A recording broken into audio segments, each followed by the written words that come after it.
Director साहब ये सारा हीरो का दूधू को मार्केट में गाना बाजता है दूधू को हाँ एक एक्टिंग का टेस्ट रखो हीरो एगो डायलॉग बोला कौन हमारे प्रदूषण साहब सुन हां तोर बहन तो प्रोड्यूसर साहब रे सरवा की प्रोड्यूसर साहब चल को डाल ले हम कैमरा लगाओ डायलॉग बोली नायका वर्जन में सब नाम का साया ससुराल से आया है लगता है सर्वर डायरेक्टर प्रोड्यूसर 3 दिन से नहीं ना आया है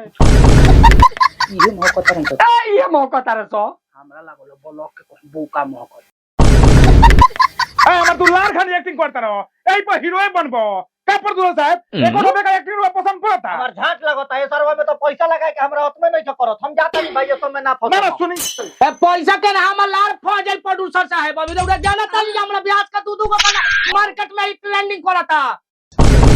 चिवको का लार बानी खाली अब की एक और गाना बाजल बा लोगन में अच्छा देखत ही राजदूत से आइल बा कौन गाना बाजल हो हीरो अपन गाना सुनाबो प्रोड्यूसर साहब के गाओ तनी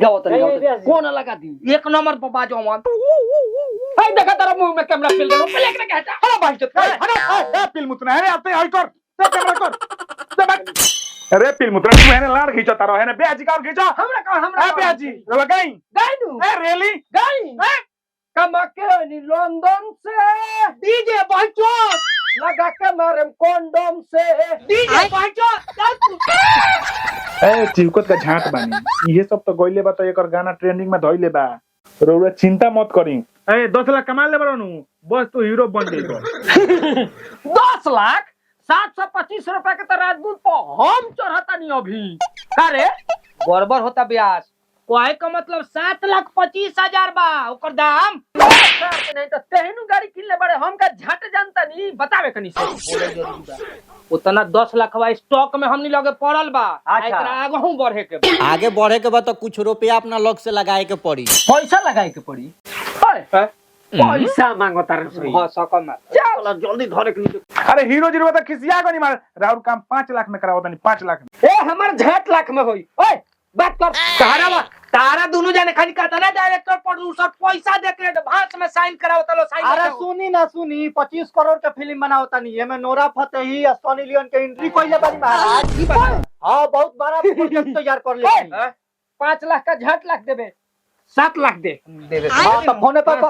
फोन पे मार दी है ली है स्कैनर ली मारी तो दना दे तो नहीं मारता नहीं हां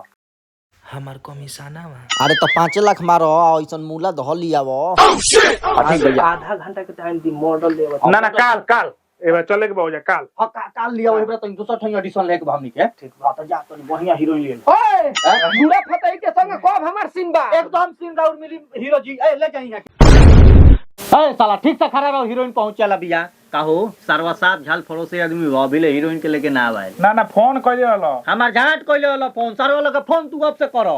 जल्दी फोन पाइन तो लाड़ कइले हलो करो फोन करो ए का भइलो अभी ले ना होइलो हीरोइन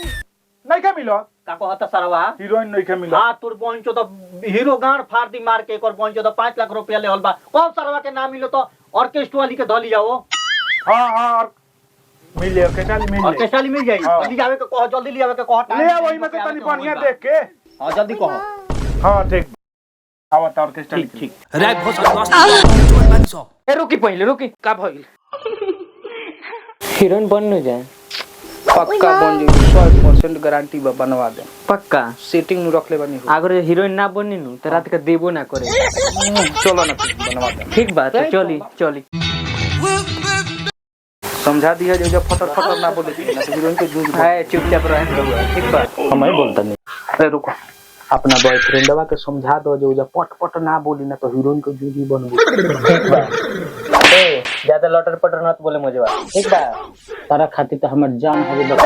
का लाड़ पर डायरेक्टर प्रोड्यूसर देखी तो जूझी बना दे हीरोइन के इधर रुको समावता नहीं ऐसे नती के बेटा कहता नहीं कि हो गई मावता नहीं बतिया ठीक बा आ गई अरे बाप रे बाप बड़ा कंटाप माल धोली आइल बा ए तीनू आ गइलन सो हां देखो ना आवत है तू कहे रुक गइल हमार कमीशन दी तू अगाड़ी कमीशन में फेरा पड़ गइलो पहले लेडीज बुलाओ ना हमार प्रदूषण साहब चेक करें हट बाइन चोट प्रदूषण साहब कहता प्रदूषण साहब गाड़ी ही है जो करा के चेक करबो अरे तो एक्टिंगवा के टेस्ट ना होई जा बोला लिया हो जा हमरो ख्याल रखे अरे हो जाई बोलावो ना भाई प्रोड्यूसर साहब देखी प्रदूषण साहेब देखत नहीं साज बाई तो एको ठीक बा। हमरा तो हीरोइन बहुत पसंद पड़ गल बिया हो। बाकी हीरो के पसंद पड़ो तब नु। ए बहन चोदो के 5 लाख ला उठा दी गई। हीरो भूता बा। और सार मोटका तू तो हमरा बहुत पसंद बारे। अब देखा तनी कर बहन चोदा भोजपुरी इंडस्ट्री में तारा के हीरोइन बने से की रोक ले तारे। सच के अरे बाप रे, तारा के तो 6 महीना में हम स्टार बना देम। चलो तारा के मुंबई ले चलो तनी 5 दिन के अंदर। ये सब क्या देखना पड़ रहा है? चला बहन रे कारे पट